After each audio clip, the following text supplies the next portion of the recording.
what you're doing and what you're doing, Mr. Hills, my hat's off to y'all. I commend you. I high five y'all for that because I'm sure y'all probably see a lot of results.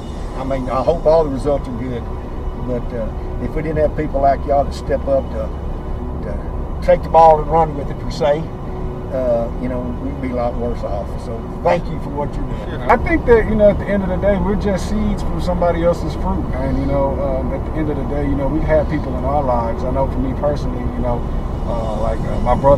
older brothers play a major, major factor in how I grew up.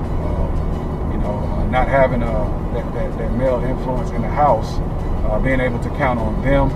And then as you get older, you start to form relationships and bonds with other men. And I've really been fortunate to have people like, Santana Dotson in my life, Ernest Davis in my life, all these men that, James Davis, all these men that gave me, their understanding on, what a leader looks like or what a man's supposed to be. So, I think that it's only right that now when you get yourself to a particular point in life, that you're able to go back and give back to those that might not have that, man. That's important.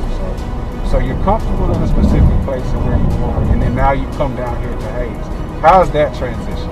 Well, yes, because this is what I've done for 46 years, law enforcement. So you got that aspect of it now. Mm-hmm. Now then, you're in the last 10 years as a sheriff. You're in management.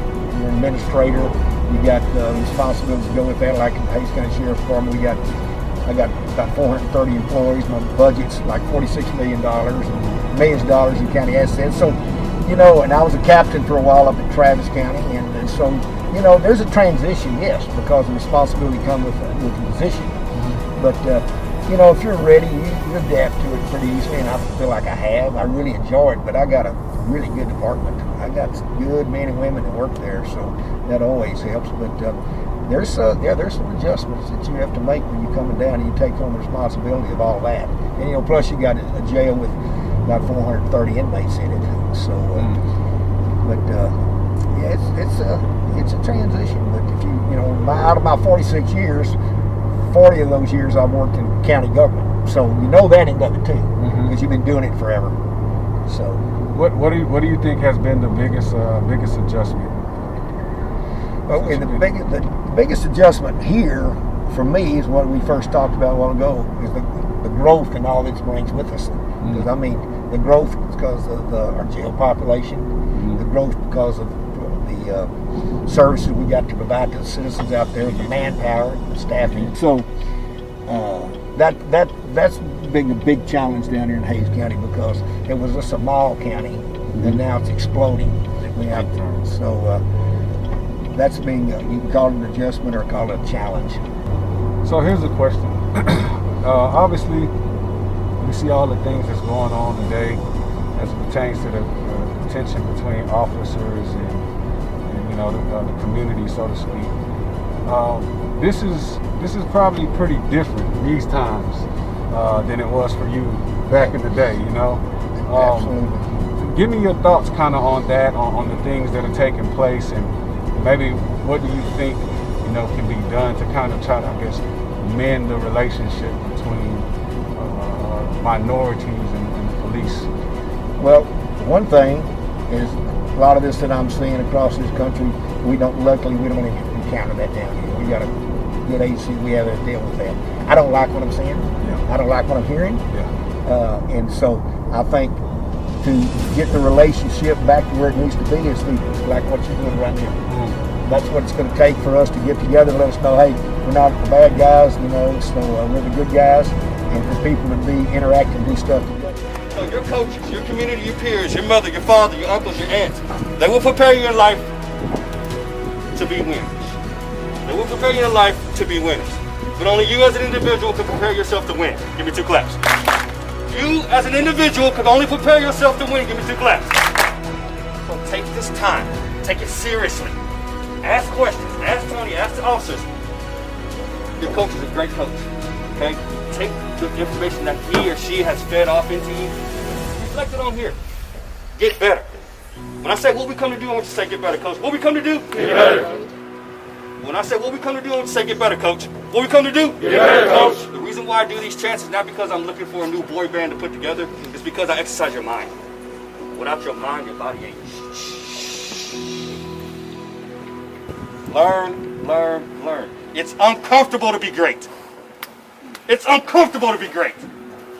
It sucks to stay after practice when practice is over. It sucks to go in early to lift weights when you're not supposed to be there an hour before you get there. If you want to be great, take the steps. If you want to be great, take the steps. And I ain't talking about on the field. I'm talking about in life. Be great in the classroom. Be great to your peers. Be great to your siblings. Be great to your parents. Be great to your officers. Be great to your teachers. Because it will reflect on what you're going to do 10 years from now. Okay?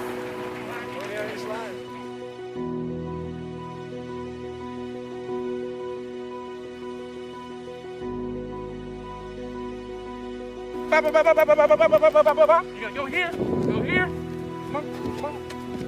Come on. Fumble. You pick up the fumble. Get in the net. All right?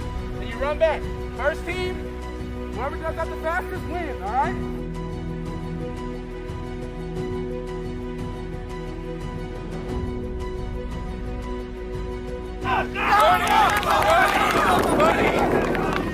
Oh, yeah.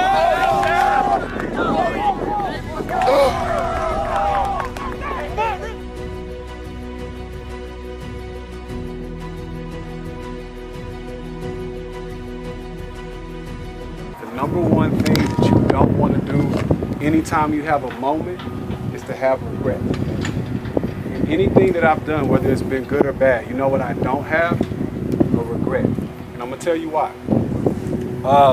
My guy for Apple, the one that passed away, Steve Jobs. That's the one. I was reading something about him, and he said that his regret in life was that he didn't appreciate the moments because he was so busy trying to build a company.